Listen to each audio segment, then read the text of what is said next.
अभी कल रिजल्ट आने वाले हैं 12 अप्रैल के दिन टीसीएस की और शुरुआत हो जाएगी आईटी सेक्टर में धूम धड़क्के की। और यहाँ पर देखिए आज वॉलेटिलिटी आपको देखने को मिली होगी, लेकिन कल एक डिफरेंट वॉलेटिलिटी देखने को मिलेगी। रिजल्ट आने से पहले पूरे आईटी सेक्टर में बहुत भयानक वॉलेटिलिटी होगी और पोजीशंस बन रही होंगी एफ&ओ के स्टॉक्स में, जिसमें टीसीएस भी शामिल है। और टीसीएस पहला स्टॉक है जो कि यहाँ पर आईटी सेक्टर में एक लीडर पहला यहाँ पर जो है रिजल्ट आपके सामने लाने जा रहा है। बीएफएसआई से रिलेटेड सारे स्टॉक्स पर नजर रखनी है। अभी देखिए टीसीएस और बाकी बहुत सारे स्टॉक्स हैं आईटी सेक्टर में, जैसे Zensar, Birla soft, happiest mind, Infosys, Wipro, सबके यहाँ पर जो है ना चार्ट हम रिव्यू करने वाले हैं। तो अभी देखिए यहाँ पर जो है टीसीएस का रिजल्ट आया, तो टीसीएस को ही सबसे पहले देख लें। तो देखिए बेस देखिए आप कितना मजबूत यहाँ पर बनाया था। बेस है 3095 के लेवल पर। यहाँ पर ये यहाँ पर बेस आप समझ रहे हैं ना कि इसी लेवल पर इतना ज़्यादा यहाँ पर जो है रहा है ये टीसीएस। कम से कम यहाँ पर 8 से 9 दिन यहाँ पर जो है ना इसने बिताए हैं और उसी लेवल से बार बार आकर 3095 से बार बार सपोर्ट लेके ऊपर की ओर बढ़ा है और उसके बाद आपको दिखाया है 3200-3300 के लेवल।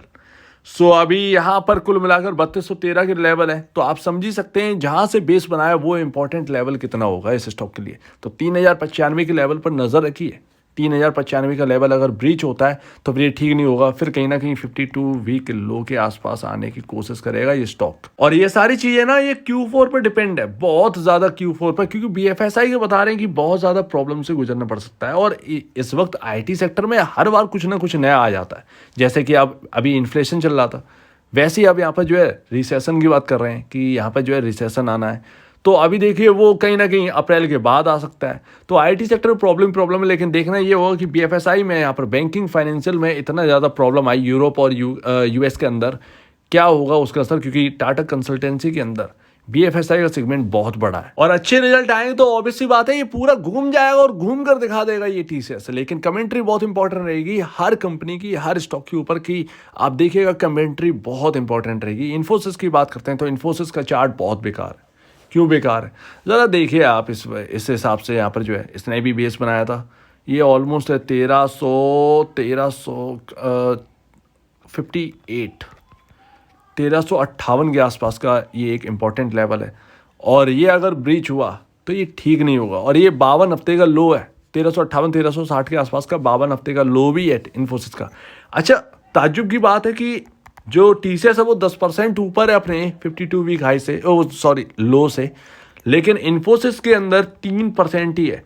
सिर्फ 3% अगर यहाँ पर घट गए ना, कल के दिन अगर इन्फोसिस 3% गिर जाए तो 52 वीक लो लगा देगा। तो इतना जो है ना चार्ट यहाँ पर बिगड़ा हुआ है इन्फोसिस का। और अगर यहाँ पर आप देखें तो यहाँ पर भी एक हैवी बेस बनाने की कोशिश कर रहा था ये स्टॉक, और आज रिकवर भी हुआ है। वो निचले लेवल से रिकवर हुआ, लेकिन बेस जो है वो 1400 के आसपास, 1402 के आसपास यहाँ पर जो है ना वो बनता हुआ दिखाई दिया। वहाँ से घूम के 4 ही रुपये ऊपर बंद हुआ है, 1406 रुपये के आसपास का यहाँ पर जो है ना हमें दिखाई दे रहा है कि क्लोजिंग हुई है।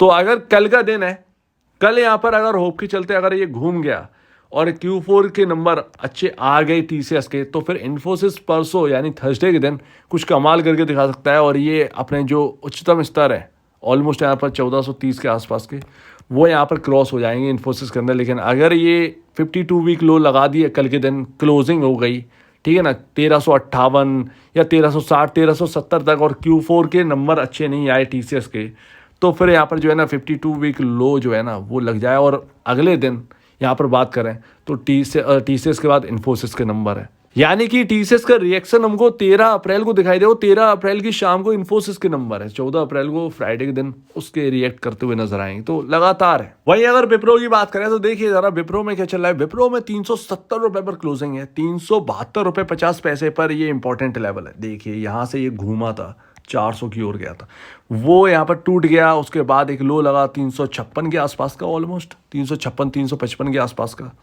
उसके बाद अभी जो है वापस यहाँ पर जो है एंट्री करी थी 372 के लेवल पर, क्लोजिंग हुई नेक्स्ट डे आज के दिन। यहाँ पर देखिए क्या हुआ, 370 पर क्लोजिंग, तो वो टिक नहीं पा रहा है 372.85 के ऊपर, राइट। तो कुल मिलाकर अगर विप्रो के अंदर ₹372 50 पैसे पर के ऊपर यहाँ पर जो क्लोजिंग होती है, और एक और रेजिस्टेंस यहाँ पर पड़ेगा क्योंकि एक सपोर्ट की तरह काम कर रहा था ₹376 का लेवल, वो अब टूटने के बाद रेजिस्टेंस की तरह काम कर रहा है।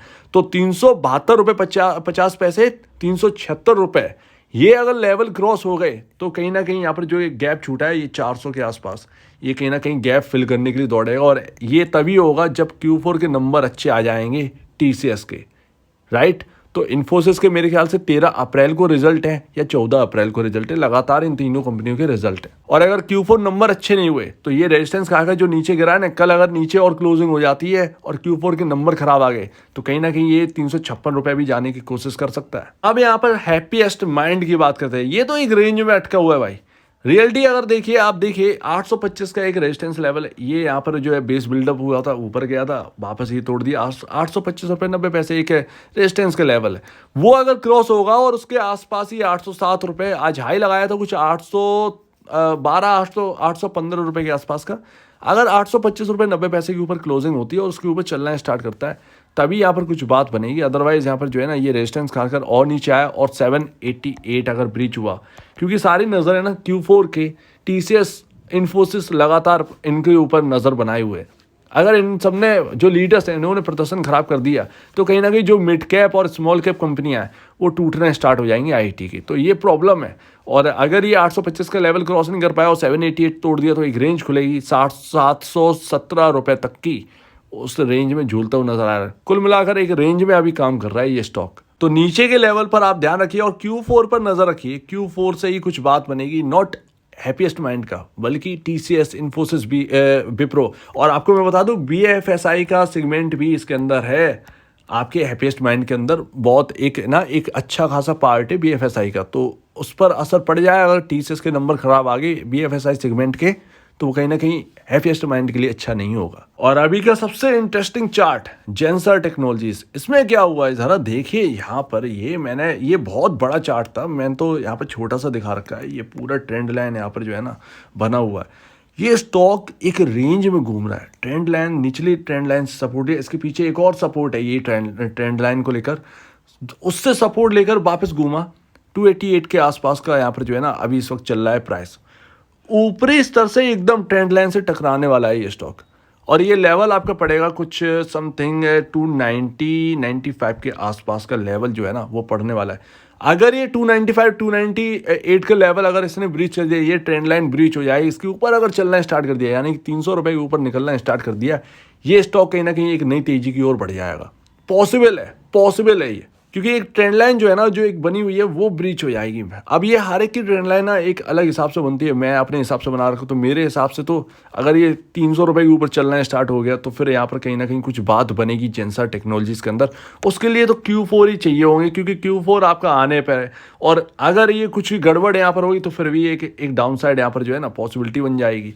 तो वही एक बात है, सारी Q4 पर नजरें हैं, और TCS से शुरुआत है, इन्फोसिस, विप्रो, इतने सारे रिजल्ट हैं, तो फिर वो जेंसर टेक्नोलॉजीज में अगर इनके साथ कुछ हो गया तो फिर जेंसर भी यहाँ पर जो है ना कहीं ये डाउन जाता हुआ दिखेगा। तो वही चीज़ है, अगर ट्रेंड लाइन ब्रीच होगी तो होगी, अदरवाइज नहीं होगी तो फिर वो डाउन। और लास्ट बिरला सॉफ्ट, इसके भी बड़ा इंटरेस्टिंग चार्ट है, एक रेंज में घूम रहा है बड़े लंबे समय से। आप देखिए ज़रा, ये जून जुलाई के आसपास की बात है, और ये अभी तक का यहाँ पर जो देखें मई तक, मतलब अप्रैल अभी चल रहा है, तो ऑलमोस्ट यहाँ पर देखिए तो ऑलमोस्ट 1 साल होने वाली एक रेंज में घूम रहा है। ऊपरी स्तर यहाँ पर जो है 326 के आसपास, नीचे में आपका 248 के आसपास, एक रेंज में घूम रहा है। ज़रा आप देखिए इसको ठीक से, तो अगर ये रेंज टूटी 248 का लेवल अगर ब्रीच होता है, ये ट्रेंड लाइन जो है ना, एक रेंज जो है ना वो ब्रीच हो जाएगी। ब्रीच होने के बाद कहीं ना कहीं यहीं पर सपोर्ट ले सकता है, वो लेवल है 217 के आसपास, ये नीचे की लेवल की बात है। अगर यहाँ पर तेजी एक अच्छी खासी होनी है तो ये जो एक रेंज है 326 और 248 की, इसको पार करना होगा। अगर ऊपरी लेवल के जो है ना स्तर चाहिए, ऊपरी में यहाँ पर जो है ब्रेकआउट मिलेगा, तो वो 326 एक जो ट्रेंड लाइन बनी हुई है वो ब्रीच होने के बाद ही पॉसिबल है। ये एक बड़ी यहाँ पर जो है ना बात है, और यहाँ पर जो है ना अगर ये ब्रीच हो गया 326-330 के आसपास का लेवल, उसके ऊपर चलने लगा तो फिर यहाँ पर होगा। तो अभी ना देख रहे ही है, रेंज बड़ी है, देखते हैं Q4 पर सारी की सारी निगाहें हैं TCS के और फिर इन्फोसिस विप्रो, ये सारे लीडर्स हैं और इनका कुछ ना कुछ काम ना ये सारी कंपनियां संभाले हुए हैं। कहने का मतलब जिस जिस सेगमेंट में ये विप्रो है, आपका इन्फोसिस है, टीसीएस है, इनको देखकर ही ये सारी कंपनियां हैं, तो वो बहुत ज़्यादा इम्पैक्ट पड़ेगा। तो देखिए टीसीएस के नंबर पर नज़र रखिए।